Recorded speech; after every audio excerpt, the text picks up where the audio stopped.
Dobrodošli!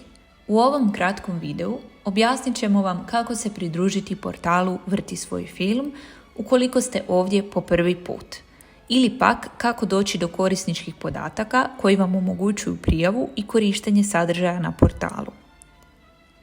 Potrebno je nekoliko jednostavnih koraka. Za početak, upišite svoje osobne podatke u kontakt obrazac.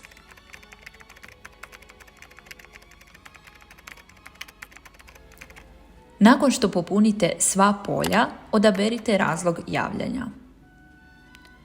Ukoliko je vaša škola odlučila kupiti godišnju pretplatu na portal, odaberite prvu opciju.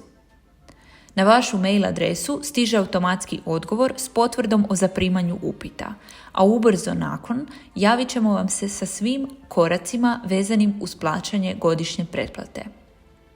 Ukoliko vaša škola želi koristiti portal Vrti svoj film, međutim nema mogućnost samostalno kupiti godišnju pretplatu, odaberite drugu opciju. Ako je vaša škola nedavno ostvarila godišnju pretplatu na portal ili već ima pretplatu, ali do sada niste dobili korisničke podatke ili ste ih izgubili, u tom slučaju odaberite treću opciju. U roku od 48 sati na mail adresu stižu vam korisnički podaci za vas i vaše učenike. Korisnički podaci služe za prijavu na portal, te nastavnicima i učiteljima omogućuju pristup svim trenutno dostupnim filmovima i metodičkim materijalima, dok učenici sa svojim podacima mogu pristupiti samo filmovima. Svi filmovi i metodički materijali imaju različitu vremensku dostupnost, stoga vas savjetujemo da vodite računa kada je koji naslov dostupan na portalu. Ako imate dodatnih pitanja za nas, odaberite opciju drugi razlog i napišite nam poruku.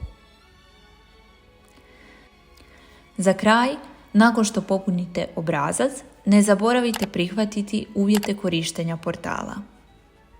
Nadamo se da će vam ovaj video olakšati korištenje portala Vrti svoj film. Svakako provjeravajte svoje e-mail sandučiće jer vam redovito šaljemo newslettere s informacijama o filmovima i brojnim drugim zanimljivostima. Ukoliko imate dodatnih pitanja, pišite nam na adresu info@vrtisvoj.film.